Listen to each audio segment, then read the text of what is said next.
Hello and welcome back to the channel. Today we're going through the process of creating this.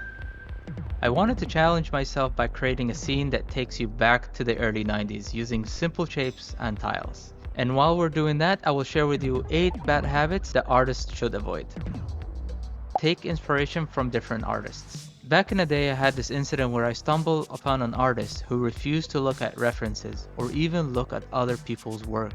It really baffled me, like how are you going to ground your art and how are you going to reel it back to reality? Let's take a look at surreal art, for example. They have a sort of realism to connect the viewer back to reality. It's always a good idea to expand your horizon little by little and seek other artists' work.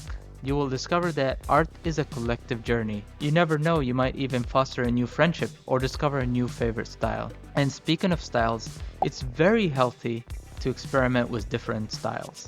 It will help you understand your likes and dislikes.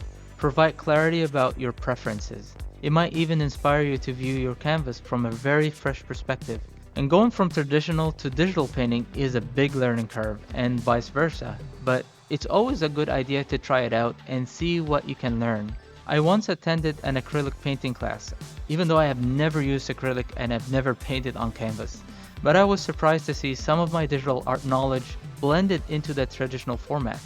Like techniques like layering, underpainting, and color blending came to me naturally, and now I understood their purpose even more.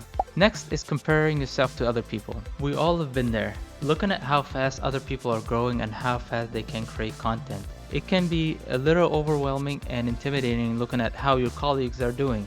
But there are two logical ways to deal with this. Either feel helpless that others are in a completely different level, or accept that we're all different and grow in different rates. We are all unique and do things in a different way, and use that as fuel to lift you off in your journey. Work inwards to expand outwards. And that brings us to our next point, setting unrealistic expectations. Creating expectations to strive for is really important for personal growth, but we tend to set really unrealistic expectations on how fast we would like to improve. You can't finish a race until you practice for it.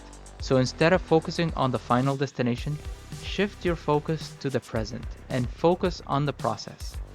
If you don't enjoy it now, trust me, you won't enjoy it later. It's as simple as that. The work and fundamentals are still the same. The only thing that changed is your state of mind and how you apply the knowledge to your work. Next is overworking a piece. Sometimes we tend to spend way too much time on a piece than to post it. Trust me when I say this, it's okay to stop working on it and move on to the next one, because there's always the next painting. So why pour all your energy on just one singular project? It's tempting to pour endless hours into a single creation, but art, like life, thrives on variety and change. Knowing when to put down the brush is as essential as knowing when to pick it up. Next is balance life and work. With every hobby and obsession, there should be a balance. You can't eat chocolate for breakfast, lunch, and dinner. You need to balance your diet to be at your best.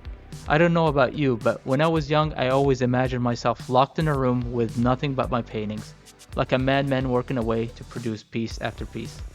This is completely unhealthy, and like our previous point, it is essential knowing when to stop. Balancing life and work is something that many of us take for granted. Don't stop learning. The moment curiosity begins to wane, creativity takes a hit. It's very important to keep the passion for learning. Trying something new and being in the process really brings you down to reality and humbles you. It makes you realize that we still don't know everything there is. You could be an expert in your field, but there are hundreds of other things that you could still learn. And every new technique you embrace is more than just an added skill. They add a new shade on who you are. And lastly, don't stop posting. There is a book that I read called Show Your Work, and I highly recommend it as it embraces a very simple idea and helps you understand that by sharing your work, you invite feedback and create opportunities for growth. And that success is not just about a viral hit, it's a result of a day in and a day out persistence.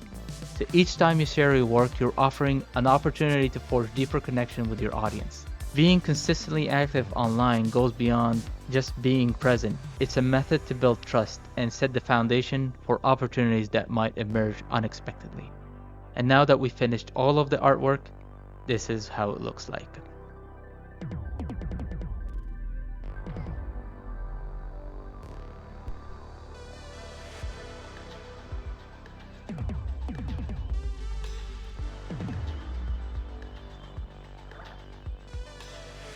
Thank you so much for watching. If you made it this far and you're interested in optimizing things and becoming better, I've created a new Discord server for like-minded people who want to take this journey.